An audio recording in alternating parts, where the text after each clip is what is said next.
All right, we'll start with Mark. He's got a character playing VR, has a tense moment, gets scared, and removes the headset, and then catches his breath. So here is that.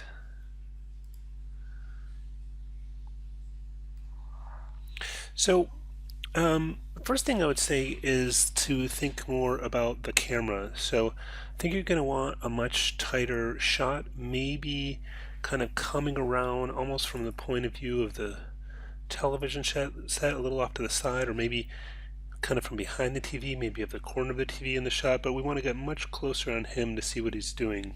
Because it's a very wide shot and there's sort of a lot of wasted space in here. If you have enough time, you can have an establishing shot where we see the room and then cut into a closer shot. The next thing I want to talk about is pacing, which is all the pacing is just, it's very even, it's very fast. Everything's happening too fast. There's no moment to have anything happen. Give him a moment to react to the VR. Give him a moment to, after he puts it off, you need to put pauses in there and you need to think about the timing. It'd be a good idea to record some video reference. But right now it's too fast and there's no pauses. And then finally, get the whole body into the act. So right now it's almost just the arms and and a little bit on the spine there. And you're going to want to you always begin by moving the root. Every pose should have the root shift its weight. As a rule of thumb, obviously there's exceptions, but that's just kind of a good way to start, is to make sure that in each pose you're moving the root. So maybe he shifts to one side and he steps a little bit over, or maybe he leans forward and has to step forward to keep his balance. But always think about the root, moving and rotating the root on each pose, and then adjust all of the different controls every pose. So much of him is locked down, like basically, except for at the very end, pretty much it's just his arms moving around. And really, the most important thing is the root and the spine and the neck to get the sense of the animation. So I would go back over those poses. Okay, next we have Cord. There we go.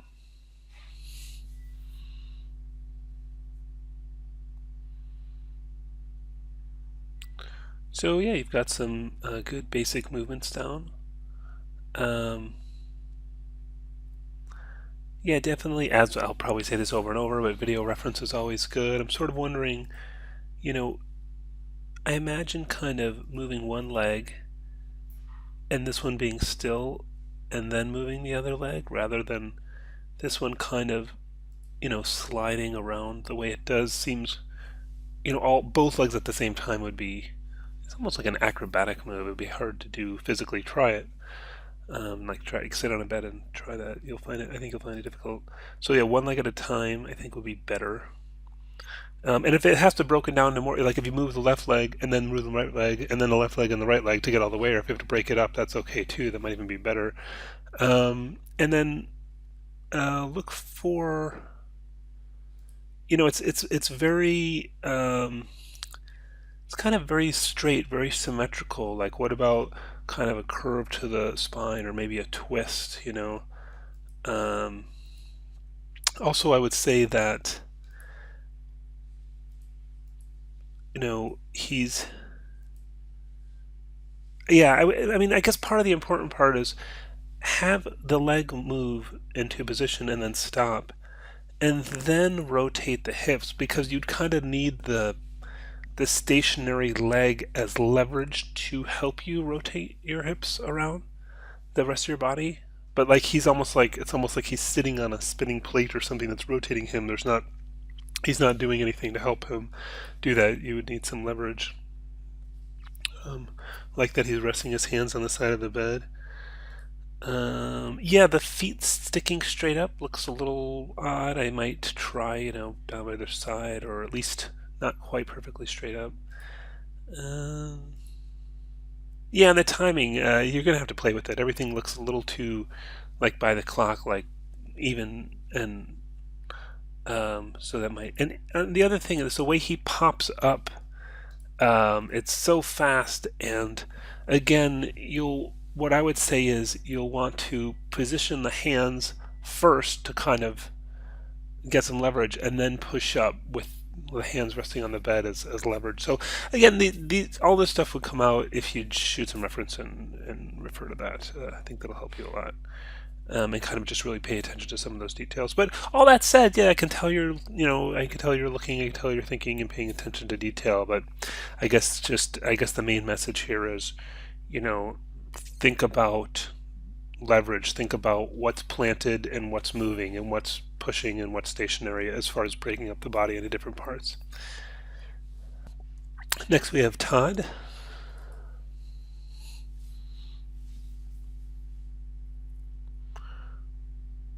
So this is looking really good.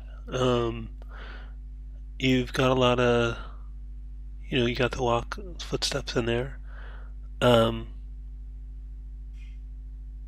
I like that you've even animated the flower, the way it kind of falls and comes to rest.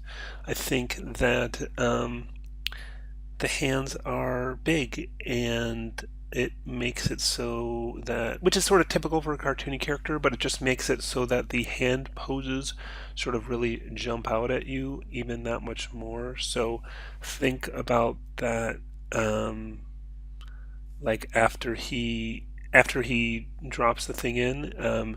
So I always think it helps if you give the character something to do with their hands. So maybe I don't know, maybe he rests his hands on his hip or scratches his neck, or you know, fiddles with the cuff of his other sleeve, or these kinds of things.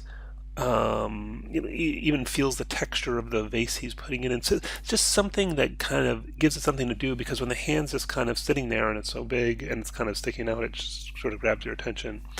But all that said, this is some good basic blocking, and I think, you know, take a look at some of those things.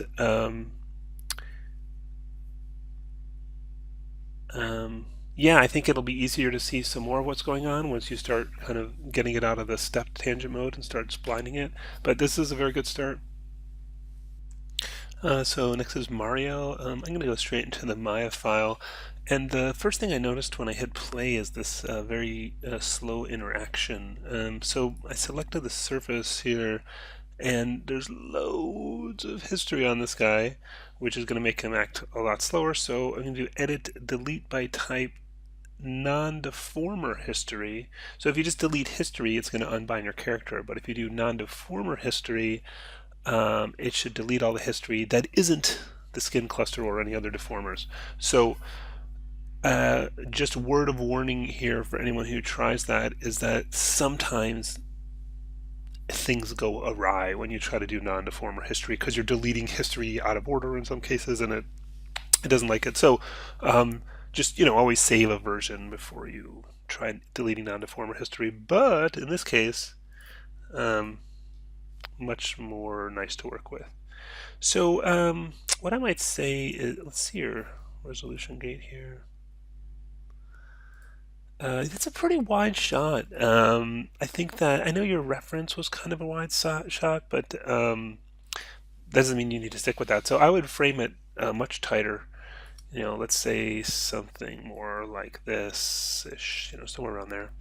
And let's take another look. And then what I like to do before I play blast is go show none, show polygons, because your play blast had all these curves and stuff in it, and it was pretty distracting. So something's going on with the arm there.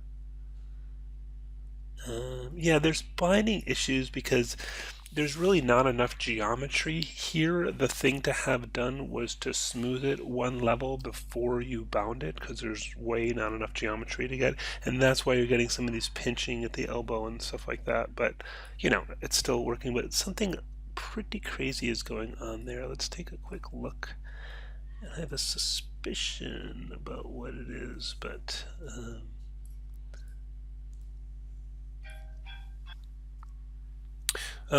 so this thing right here is, I believe this is a weighting issue, not. But again, part of this is a little bit of the result of what I was saying before, that you should have, before you rigged it, you should have smoothed it so you had enough detail to work with.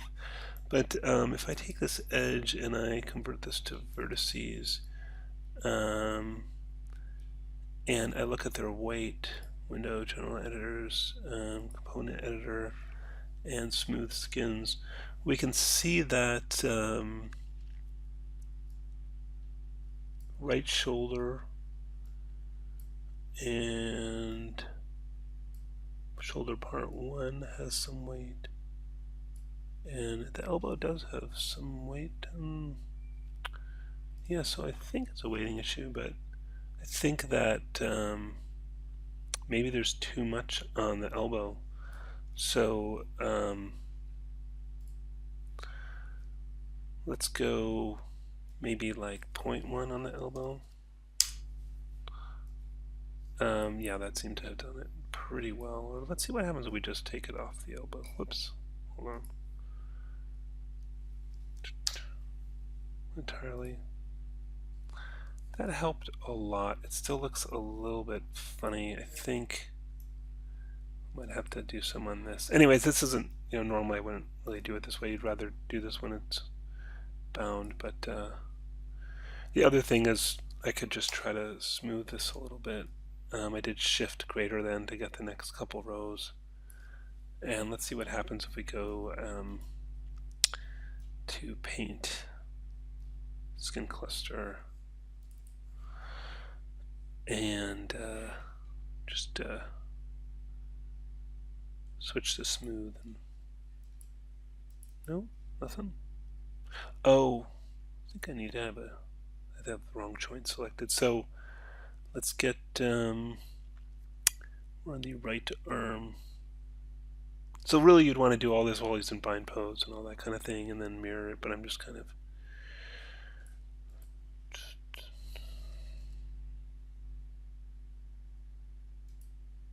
that's not doing too much. Anyways, you can get in there and play with it. It looks a little bit better. I think, is it that, let's see what this looks like straightened out. I guess it's that you've modeled that in there as that crease, and I guess it looked kind of weird. But I guess, yeah, that's supposed to be there as that kind of t-shirt thing, so. All right, but yeah, again, stuff like this, it's like you just don't have enough geometry here for that to deform well. So that's why, again, it'd be better to smooth it before you bound it. And it is possible to go back and do that and export the animation and re-import it onto this rig. I can show you how to do that if you're interested. So yeah, I think, pay some attention to the footfall. Yeah, this step is giant. Like he's lifting his foot up way high. He's way off balance here. The kind of when you're walking, you can be a little off balance. Walking is almost a series of like falling and catching yourself and falling or catching yourself, but this is too big and too off balance, and it's just a huge step. So generally people don't lift up their feet so high. So I would go much lower. Yeah, look at that. That's just a really big step. It's very exaggerated. But now I'm like almost sliding the foot, so I can get a little bit of height on there. Okay, and so here you've landed on your heel, good, but let's get that roll done more quickly. So I'm going to go ahead and shift select that and move that back. Just kind of really snap that down, and then let's hold it there. So I'm just going to middle mouse click to say, so I'll go here, I'll middle mouse click to say, I don't know, let's try here, S to kind of hold it between those two. See how that holds there? And then it picks up, right? So let's kind of just watch that at full speed, see how that looks. I still feel like that first step is really slow, so you might want to get in there and speed that up. It's really slow. But that's where you might want to select everything. My little trick for that is turn all objects off, turn on curves. I can pick all the curves that way with a big marquee select, and I can see everything. And now what I might do is, so that standing up is pretty quick, but it's between here and there that's slow, so I might just grab everything in there, kind of scale that down a bit, But then we have to take everything else and move it back a bit. Okay, let's see how that worked out. Hopefully I didn't mess it all up. Better. Now that second step looks slow, so you might want to speed that up similarly. Anyways, that's just showing you a few things to start kind of cleaning that up, touching that up. But yeah, it's a good start. Yeah, and also, and even in these kind of poses here, see this, like here and here, you've got some arm and hand stuff. You gotta move the root, you gotta move the spine, you gotta move the neck. You cannot leave that stuff frozen, even if you do stuff like, you know, there's nothing here. There's nothing while he's moving those hands. But even look at something like this, like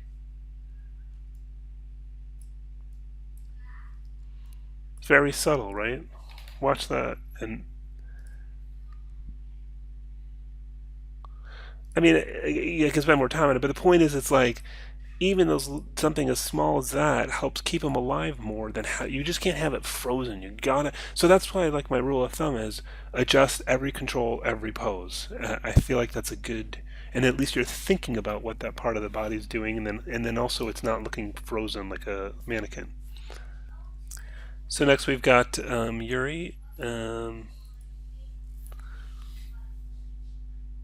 So, yeah, it's just kind of hard to see because the camera shot's so wide.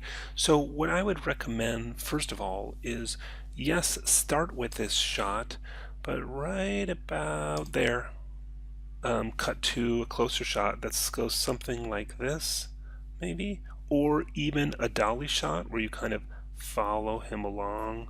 You know, maybe something like that big, and you kind of follow him along as he moves across, or even a pan. You could follow him with a panning shot, but anyways, I would do a cut as my point because this is too wide to see the motion, and also these curves are pretty distracting. So what I like to do in Maya is go, you know, from the show menu, go show none, and then show polygons. So we're only seeing the polygons, and then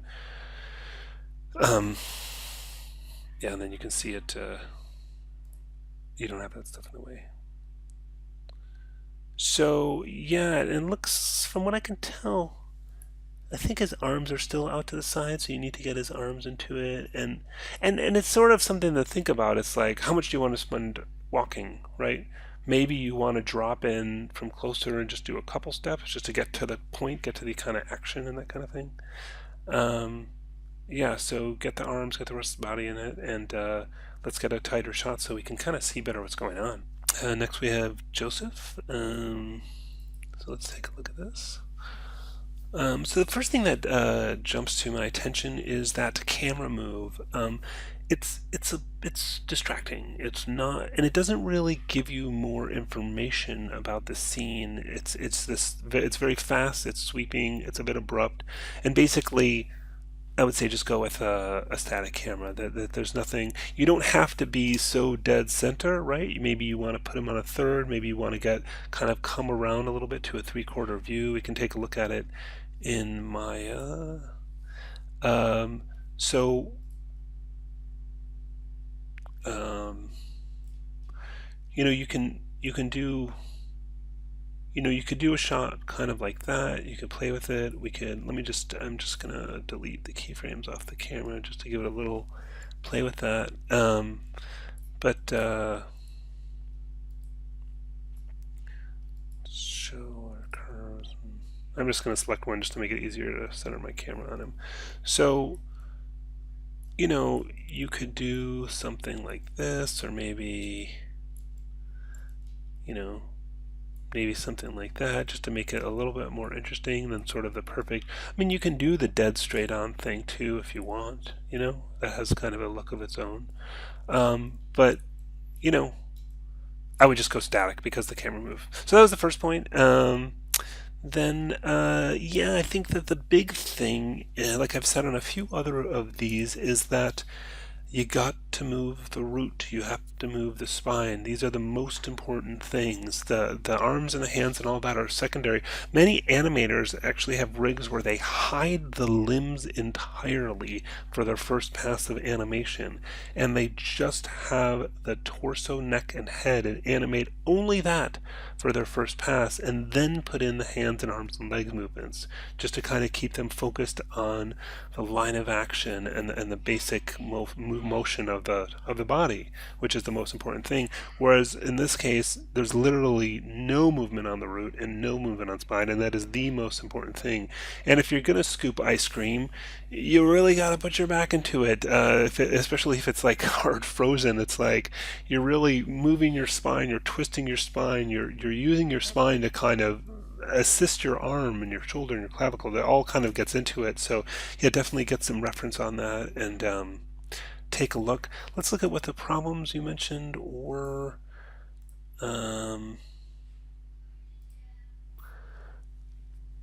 Oh, and this looks like that going beyond frame 30 thing. I put in a little announcement about that.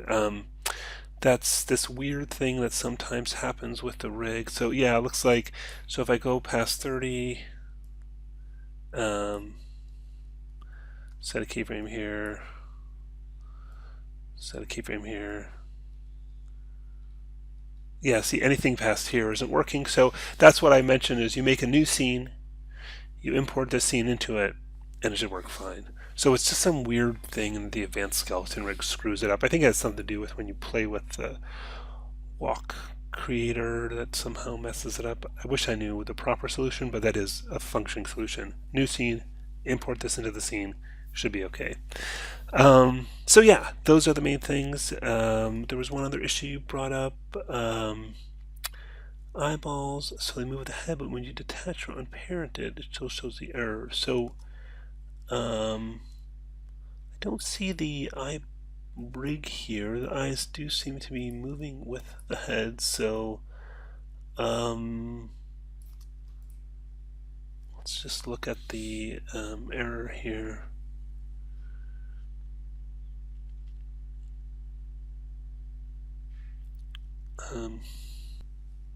Yeah, it's saying skin. It wants you to go back to the bind pose for that. So whatever.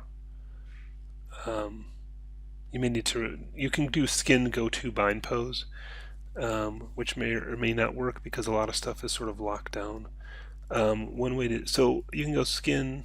Well, actually, I need to select some kind of joints or something first. Wow, there's a lot of things called group in here. I might just a little bit more naming. Like deformation skeleton, the root of that. Okay, I'll select that, and then I'll say skin go to bind pose, and it's giving me this error. So what I can also do is skeleton disable. Can I disable all the IK handles? I thought there was something to just disable all IK. I can do edit select all by type IK handles and skeleton disable selected, and then select the root and then go to bind pose. Well, let me do that. That looks very bad. Okay, well, no. I guess not. So I'm just undoing all of that. So, yeah, I guess, for the eyes, you don't really need to bind them to the joint. I might just do a parent constraint or something because there's no deformation. So, I don't know exactly how you solved it, but you might just, it looks like you've solved it anyway. So let me know if it's still a problem. We can deal with it then. Next we have Lupita.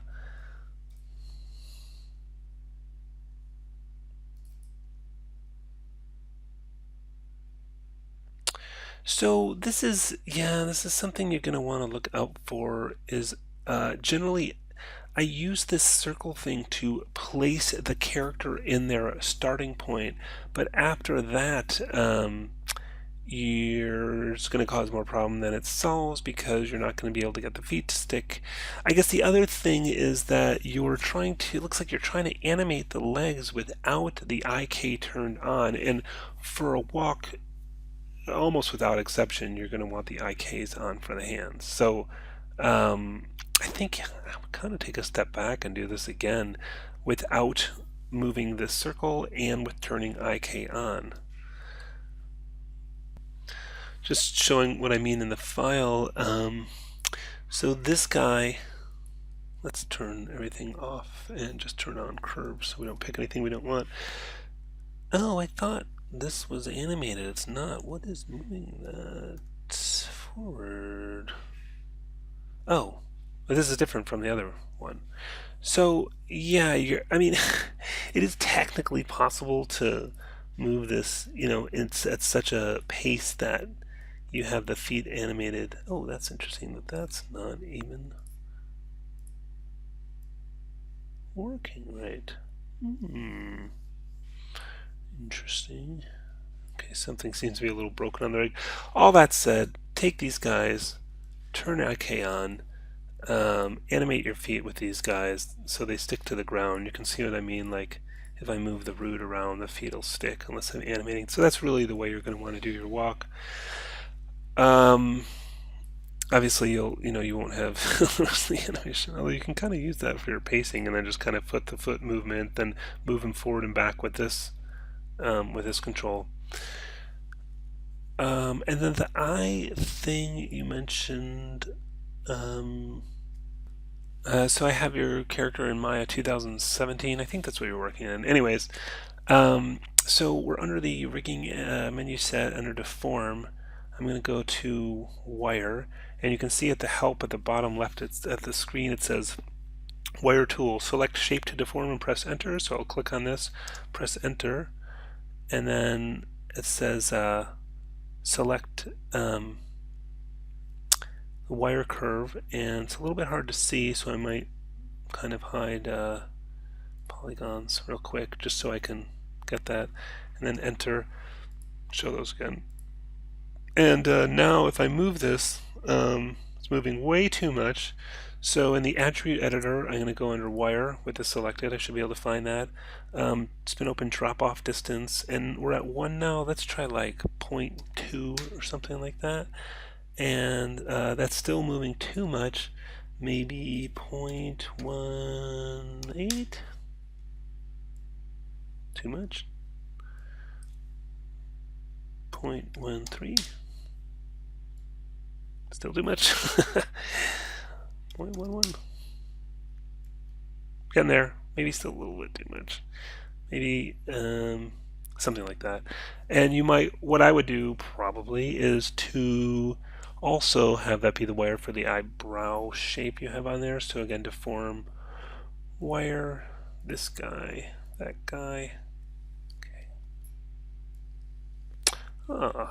Why did that not work? Not too sure. Let's try delete history. Let's see if we do both at the same time. And so let's try that again. Deform Wire. Select that. Shift select that. Enter. And then select our wire here. Enter. Okay, now they're moving together. Good. So now we'll go back and what did we say? 0.11 or something like that. Yeah, it's taking a little stretching there. I mean, I guess I would have drawn the wire so it matches this eyebrow more accurately to begin with, and then it'll move with it a little bit better. So I might adjust the actual curve to begin with so it matches that. So anyways, I hope that helps with the wire situation. So next up we've got James.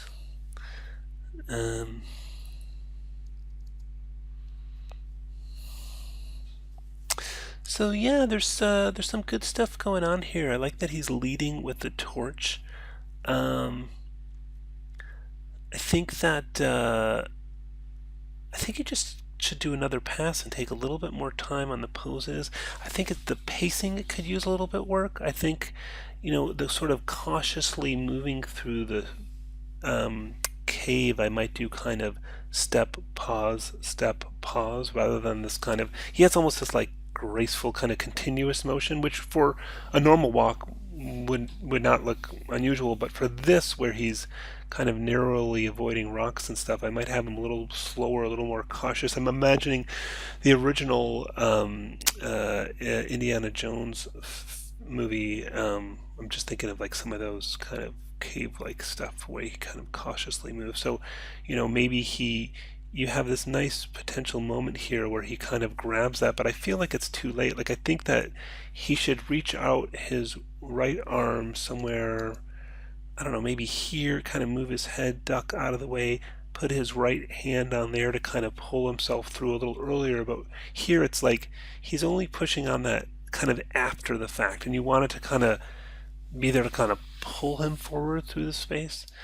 Um, and also, he's looking very stiff, so you got to get a little bit more on that spine, a little bit more on that neck. It looks like there's no animation on the spine and the neck, or hardly any.